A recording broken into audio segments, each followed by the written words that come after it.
وصلى الله على النبي وسلم المتصل والمسلمون بالإمام العالي الرباني بالرتبة الحافظ الحجة السمدانية بعبد الرحمن أحمد بن سعيد بن علي بن بكر النسائي رحمه الله تعالى رحمه واسعة متعنا بفوزه وعلومه آمين.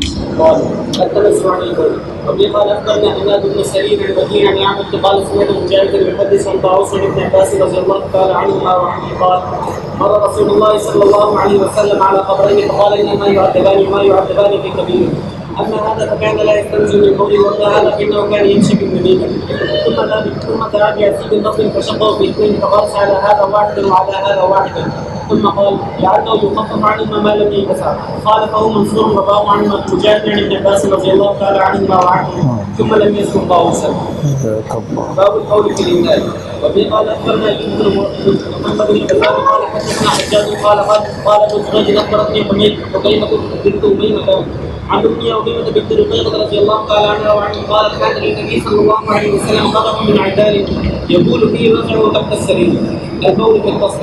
وبه قال أخبرنا عمرو بن عدي قال أخبرنا أسد قال أخبرنا ابن عمرو إبراهيم عن الأسود عن عائشة رضي الله تعالى عنها وعنه قالت يقول إن النبي صلى الله عليه وسلم أوصى عليه لقد دعا بالقصر يقول لك إياه فأتمرست نفسه وما أشار فإلى من أوصى.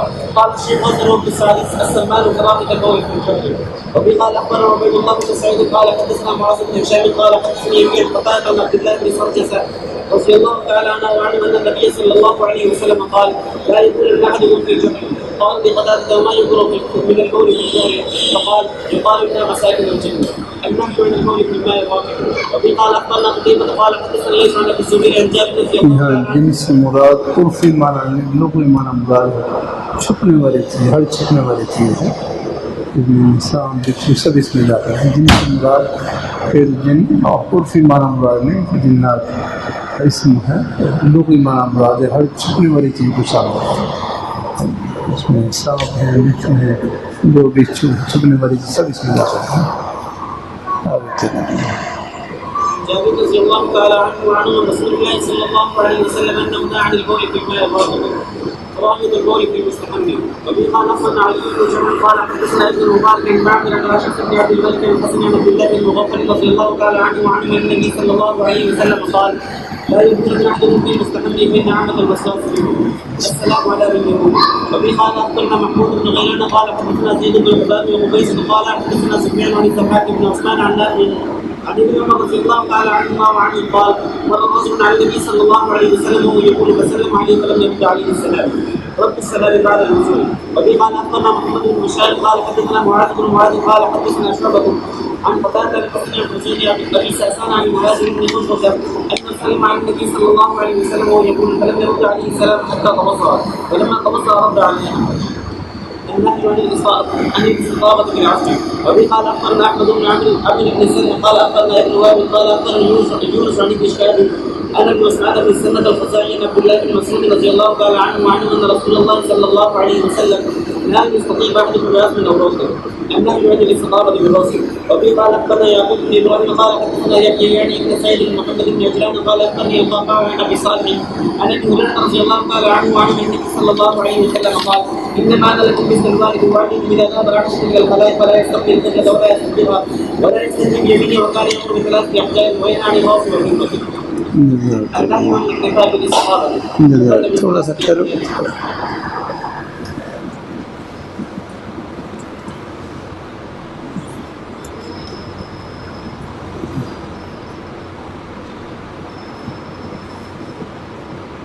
پہلی حدیث شریف پڑھی نا آپ نے مر رسول اللہ صلی اللہ علیہ وسلم علی قبرین حضور صلی اللہ علیہ وسلم دو قبروں کو گزرے فقال آپ صلی اللہ علیہ وسلم نے ارشاد فرمایا انہما یعذبان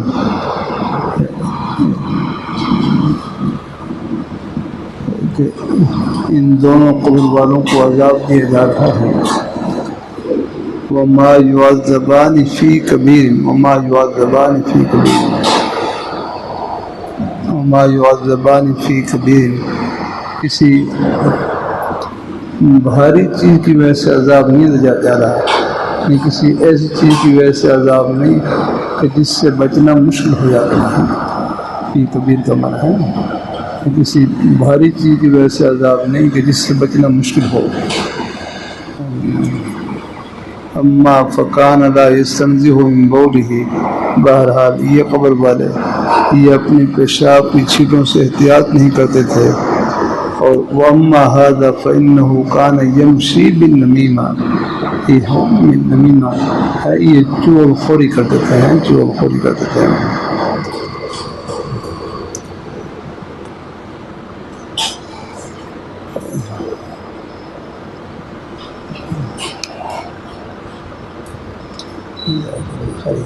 أقول سبحان الله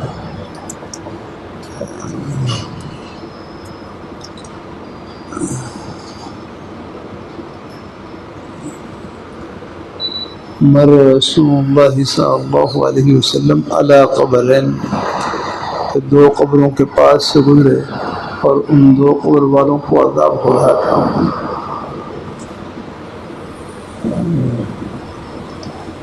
اب یہ دو قبریں کن کی ہیں؟ راجع یہی ہے کہ یہ دو مسلمانوں کی قبریں ہیں، دو مسلمانوں کی قبریں ہیں۔ اس کی تائید اس سے کہ مسند احمد میں ایک روایت میں ہے من دفنتم اليوم ہاہنا، من دفنتم اليوم ہاہنا، تم نے آج کے دن اس مقام میں لیکن کو دفن کیا ہے۔ یہ خطاب صحابہ کرام کو ہے، معلوم ہوا کہ یہ مسلمان میں قبریں ہیں۔ ایک بات ذہن میں رکھنا،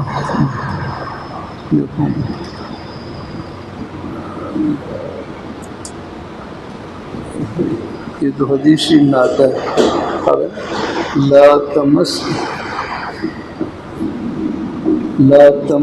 النار من رآنی، لا تمس النار من رآنی، جس نے مجھے دیکھا اس کو آگ نہیں چھوئے گی، یعنی کوئی صحابی دوزخ میں نہیں جائے گا، کوئی صحابی دوزخ میں نہیں جائے گا۔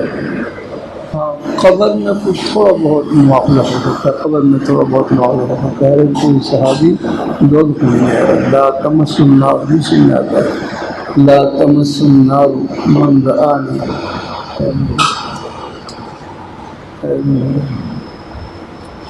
جس نے مجھے دیکھ لیا، جس نے ایمان کے ساتھ میری زیارت کر لی، اس کو آگ نہیں چھوئے گا۔ کوئی صحابی دوزخ میں نہیں جائے گا، قبر میں تھوڑا بہت مواخذہ ہو سکتا ہے، جیسے یہ بس جو قبر کے مواخذے کی مثال ایسی ہے، قبر کے مواخذے کی مثال ایسی ہے جیسے کہ دو دوست گھر لگ کر ملتے ہیں، دو دوست گھر لگ کر ملتے ہیں تو ایک دوسرے کو محبت میں دباتے بھی ہیں، دبانے میں تھوڑی بہت تکلیف بھی ہوتی ہے، لیکن وہ محبت کی وجہ سے وہ تکلیف محسوس نہیں ہوتی۔ بس یہ نہیں ہے صحابہ کرام کا بھی کہیں مواخذے کا ذکر ہے تو اس کی مثال ایسی ہے جیسے دو دوست لگ کر ملتے ہیں، ایک دوسرے کو دباتے ہیں، اس سے بظاہر تھوڑی سی تکلیف تو ہوتی ہے، لیکن وہ محبت میں وہ تکلیف محسوس نہیں ہوتی۔ بات ذہن میں آ گئی۔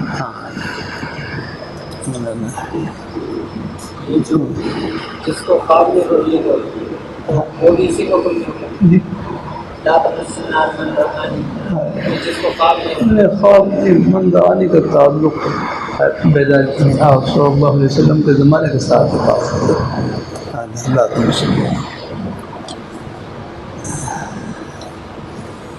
فقال انہم عاجل، ان دو قبر والوں کو عذاب دیا جا رہا ہے اور نہیں عذاب دیا جا رہا ہے۔ ایک یہ کہ یہ پیشاب کی چھینٹوں سے احتیاط نہیں کرتے تھے، اور بعد میں بھی آپ نے پڑھا ہوگا نا حدیث پر استنزہوا من البول فإن عامۃ عذاب القبر منہ، کہ عام پیشاب کی چھینٹوں سے احتیاط کیا کرو کہ عام طور پر عذاب قبر کسی کی وجہ سے ہوتا ہے۔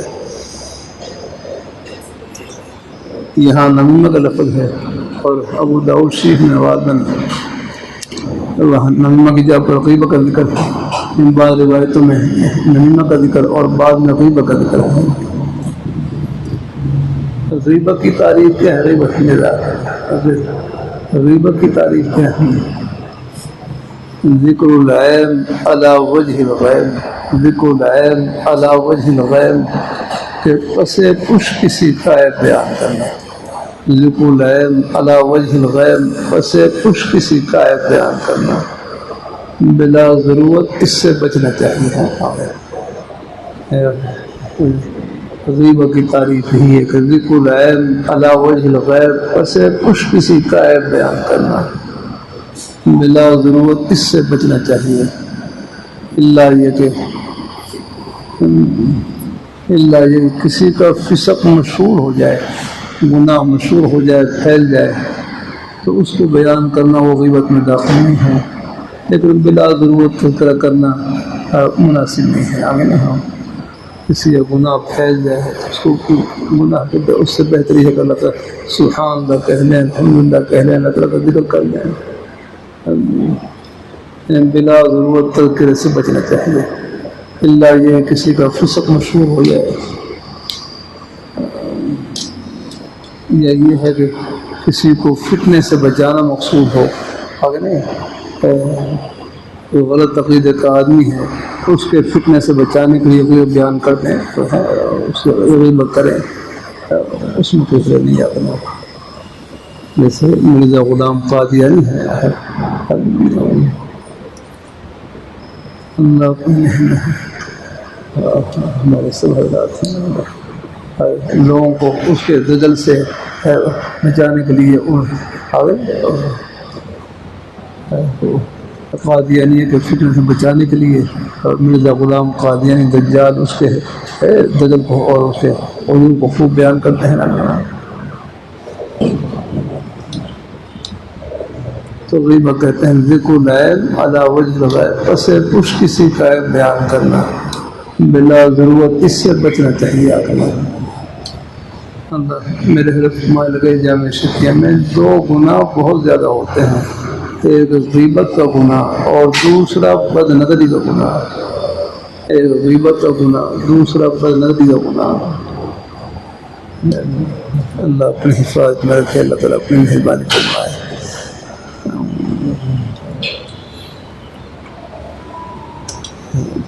اور نمیمہ کسے کہتے ہیں؟ نمیمہ کہتے ہیں نقل الحدیث علی جہت الفساد، نقل الحدیث علی جہت الفساد، کہ فساد کے طریقے پر، یعنی فساد کی نیت سے، جھگڑے کی نیت سے، لڑائی کی نیت سے ایک کی بات دوسرے کو پہنچانا، چغل خوری کرنا، ایک ہی بات اس کو بتلا دی ہے۔ اللہ تعالیٰ اپنی مہربانی فرمائے۔ بعض لوگوں کو مزاج ہوتا ہے نا، بس وہ ادھر کی بات ادھر اور ادھر کی بات ادھر ہے، ایک دوسرے کی طرف غلط باتیں سامنے کر کے اور لڑائی ڈالتے ہیں، فتنہ ڈالتے ہیں۔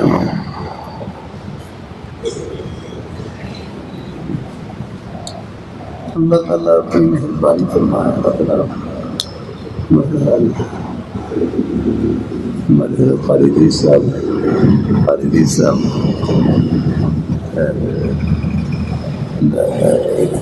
مدنی میں امام ہے ایک عرصے سے، فرمایا کہ ہماری ایک رشتہ دار خاتون تھی خانے وال میں، قاری عیسیٰ صاحب کی بیٹے کی گھر والی تھی،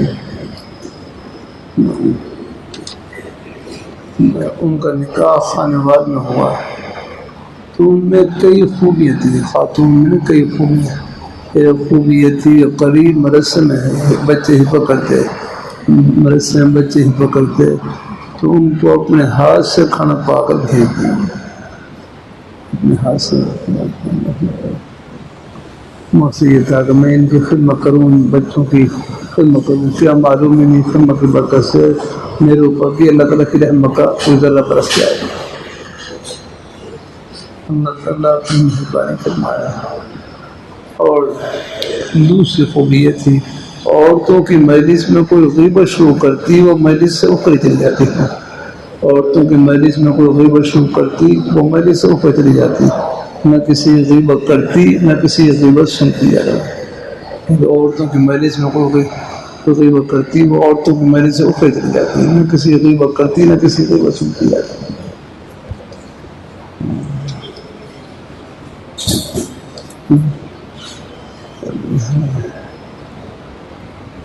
پھر ان کا 22 سال کی عمر میں ان کا انتقال بھی ہو گیا. 22 سال کی عمر میں انتقال ہو گیا.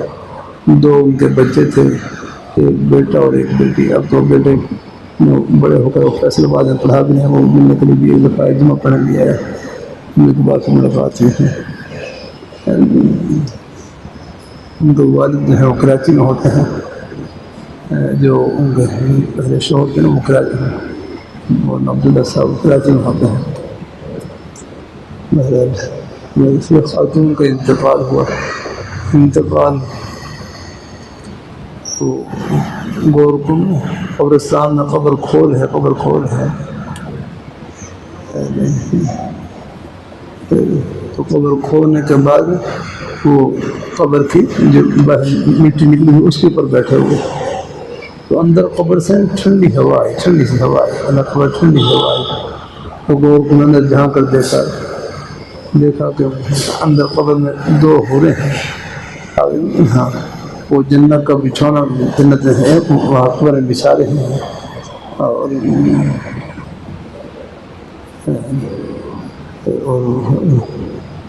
تو پھر وہ کہتا ہے، ان میں سے ایک کہنے لگی ہمارا مہمان کب آئے گا، ہمارا مہمان کب آئے گا، ہمارا مہمان کب آئے گا. وہ بھی دفن کے دفن کرنا تھا نا، تو ہمارا مہمان کب آئے گا. یہ کبھی کبھی اللہ پر دے اٹھا دیتا ہے. قبر کا معاملہ بھی برحق ہوتا ہے. اللہ تعالیٰ اپنی مہربانی فرمائے، اللہ تعالیٰ اپنی مہربانی فرمائے. اللہ تعالیٰ اپنی بارگاہ میں قبول فرمائے. اللہ پاک قبول فرمائے.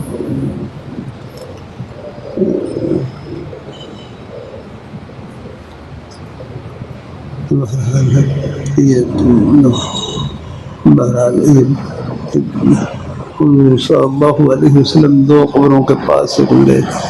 باقی غیبت کے بارے میں میرے کہا تھا، میرے گھر جامع شکریہ کہ شیخ الحدیث اور رسول صاحب رحمۃ اللہ علیہ طرح سے ایک صاحب پوچھنے لگے کہ میں خود تو کوشش کرتا ہوں غیبت سے بچنے کی، خود تو کوشش کرتا ہوں غیبت سے بچنے کی، اچانک کوئی مجلس میں غیبت شروع کر دے تو میں کیا کروں.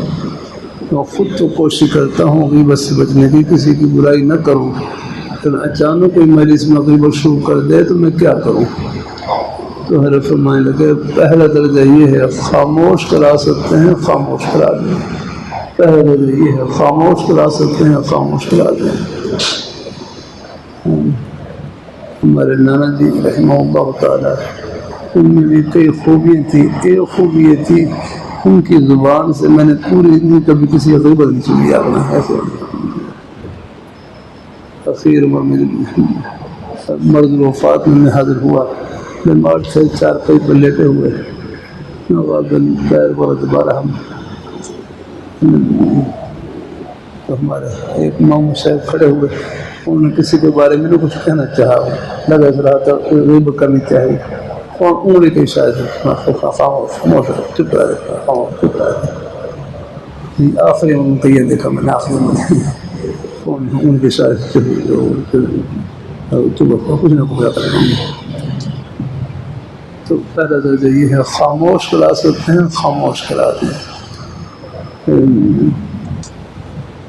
اللہ اپنی مہربانی فرمایا ہے. پہلا درجہ خاموش کرا سکتے ہیں، خاموش کرا دیں. یا مجلس سے الگ ہو جائیں، یا مجلس سے الگ ہو جائیں، مجلس سے اٹھ جائیں، الگ ہو جائیں. اس میں بتایا نا یہ خاتون کے بارے میں، ان میں خوبی یہ تھی عورتوں کی مجلس غیبت شروع کرتی، وہ مجلس سے اٹھ کے چلی جاتی، نہ کسی غیبت کرتی نہ کسی کی غیبت سنتی. یہ درجہ یہ ہے کہ مجلس سے علیحدہ ہو جائے، اٹھ کے چلے جائیں. 2 یا بات کا رخ پھیر دیں، یہ بات کا رخ پھیر دیں، ہو سکے تو بات کا رخ بدلے میں تھوڑا بہت. اور ان تینوں میں سے کوئی بھی نہ ہو تو فری ہے. آہستہ سے ذکر اللہ مشروع ہو جائیں، پھر آہستہ سے ذکر اللہ مشروع ہو جائیں. اللہ تعالیٰ کی یادیں مشروع ہو جائیں، پھر بھی غیر اختیاری طور پر کان میں کوئی آواز پڑ جائے تو معاف یاد رکھیں۔ تو بہرحال پہلا درجہ یہ ہے، خاموش کرا سکتے ہیں خاموش کرا دیں، یا مجلس سے الگ ہو جائیں یا رخ پھیر دیں، ان میں سے کوئی سو نہ بن سکے پھر آہستہ سے ذکر نئے مشغول ہو جائیں، ان کی بات کی طرف توجہ نہ دیں، دھیان نہ دیں۔ پھر بھی غیر اختیاری طور پر کام میں کوئی آواز پڑ جائے تو معاف ہے، لستوں کو استغفار کرتے ہیں۔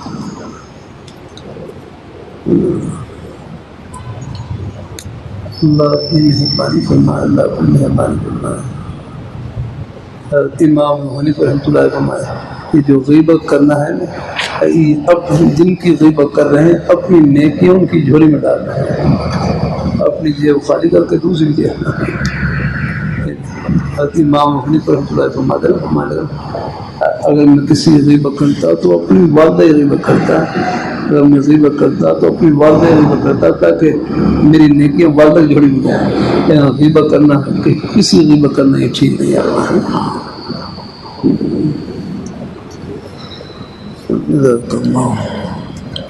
بہرحال اللہ تعالیٰ ہم سب کو اللہ محفوظ رکھے۔ دیکھو یہ حدیث کے مبارک احادیث یہ سب عمل ہی کے لیے ہیں، ان سے بچنے کی کوشش کرنی ہے۔ میرے حضرت ہیں اصلاح کے سلسلے میں جب مطالعہ کرواتے ہیں تبلیغ دین سے تو اس میں غیبت کا بیان باقاعدہ اس کی مشق کرواتے ہیں کہ پہلے خط کے ذریعے میں ایک ہفتہ مشق کے بتلاؤ گا، کوئی غیبت نہیں کی ہے، غیبت نہیں کی اور ایک ہفتہ اور مشق کرو، خوب پکی مشق کرو۔ کسی کوئی ایک دفعہ بھی کوئی غیبت ہو جاتی ہے اور پھر اور مشق بڑھاتے اس کو پھر اللہ تعالیٰ اپنی مہربانی کرنا، اللہ تعالیٰ اپنی مہربانی کرنا۔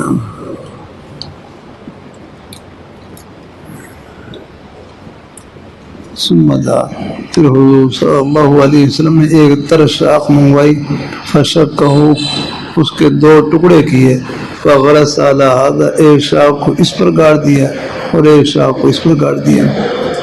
پھر آگے فرمایا لعلہ یخفف عنہما ما لم ییبسا، لعلہ یخفف عنہما ما لم ییبسا، شاید کہ ان دونوں کے عذاب میں تخفیف کر دی جائے جب تک یہ خشک نہ ہو، جب تک خشک نہ ہو اس وقت تک ان کے عذاب میں تخفیف کر دی جائے۔ یعنی آپ کی یہ خیر آپ کی دعا میں تھی یا اللہ پاک کی بارگاہ کی میں قبولیت کر خیر تھی؟ آپ کی خواہش ہمارا یہ تھی کہ مکمل معاف کر دی جائے، تو پھر یہ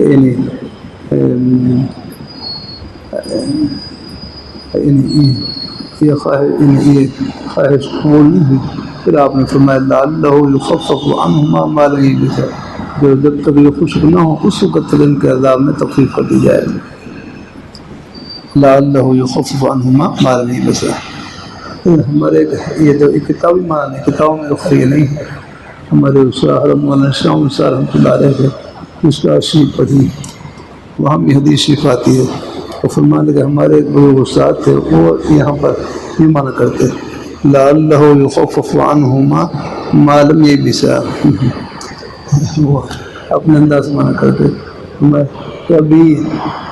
ابھی یہ شاخیں ہے نہیں، ابھی یہ شاخیں یہ ٹہنی ابھی یہ شاخیں خشک نہ ہونے پائیں گی تو ان کے عذاب میں تخفیف کر دی جائے گی،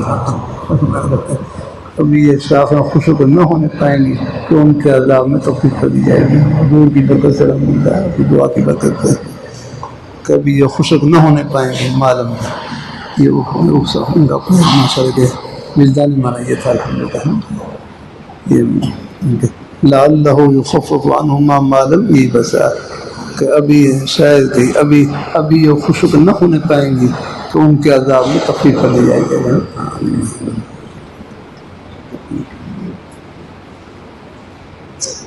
تو بھائی بات ذہن میں آ گئی الحمدللہ۔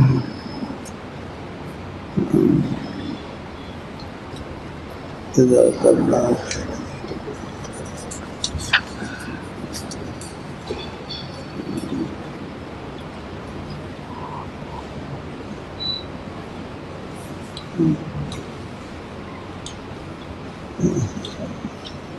قدح من عیدان، ان کھجور کی لکڑی کا ایک پیالہ تھا،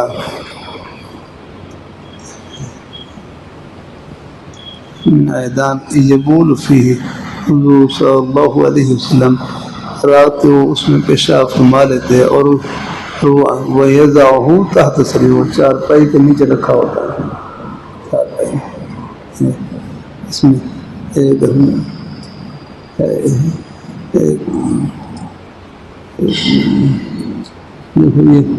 بہت سی باتیں ہیں جب آدمی بولتا ہے جو رخصت والے احکام ہیں ان کی قدر اب ہمیں کچھ یہ بیماری کے بعد اب پتہ چلتا ہے کہ اللہ تعالیٰ حکم اللہ تعالیٰ کتنا اللہ تعالیٰ اپنی مہربانی فرمائے، اللہ تعالیٰ اپنی مہربانی فرمائے۔ باہر ایسی چیز بالکل سب کچھ چارپائی پائی چارپائی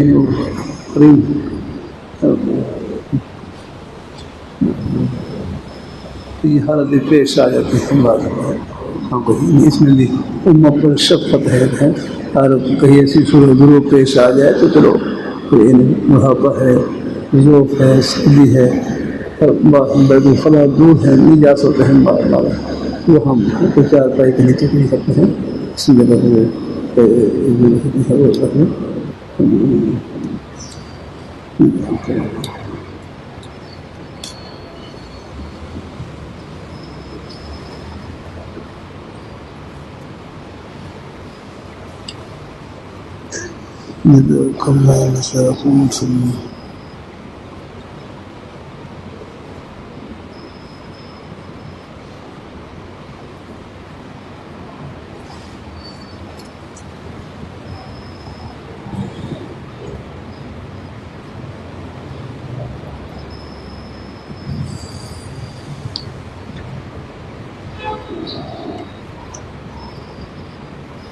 آپ نے حدیث پڑھی لا يبولن احدكم في مستحمه فان عامة الوسواس منه، یعنی غسل خانے کے اندر ہوں، مراد مستحم یہ حمام، حمیم گرم پانی استعمال ہے، عام طور پر گرم پانی استعمال کیا جاتا ہے، اسی سے مستحم ہے، لیکن یہ مراد اس سے غسل خانہ کہ غسل خانے میں تم میں سے کوئی پیشاب نہ کرے، اس لیے کہ عام طور پر وسواس اسی سے پیدا ہوتے ہیں،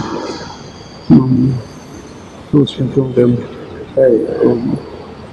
جب اس سے کرے گا تو پھر وہ سے کہیں چھینٹوں کا وسوسا وہ شیطان ڈالے گا، لیکن یہ ہے اگر پکا فرش ہو، سوراخ کے قریب اگر پیشاب پکا فرش ہو اور سوراخ کے قریب اگر پیشاب کر لے اور پھر پانی بہا دے تو پھر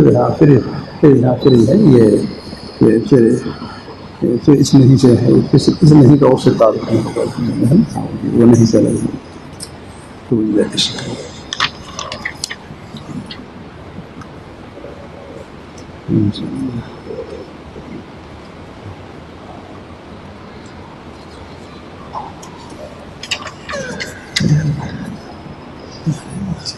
انشاءاللہ اس سے کچھ تو ہوئی گیا، انشاءاللہ ایک لفظ مل جائے فائدے سے کھا لیں گے انشاءاللہ۔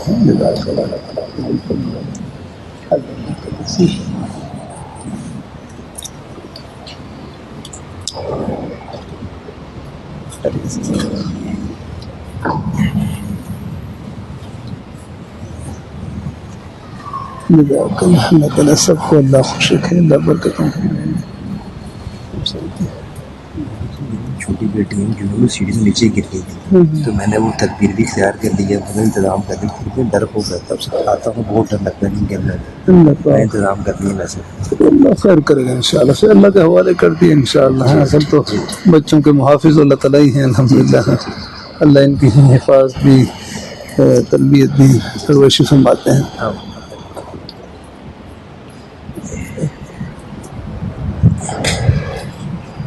اللہ خوش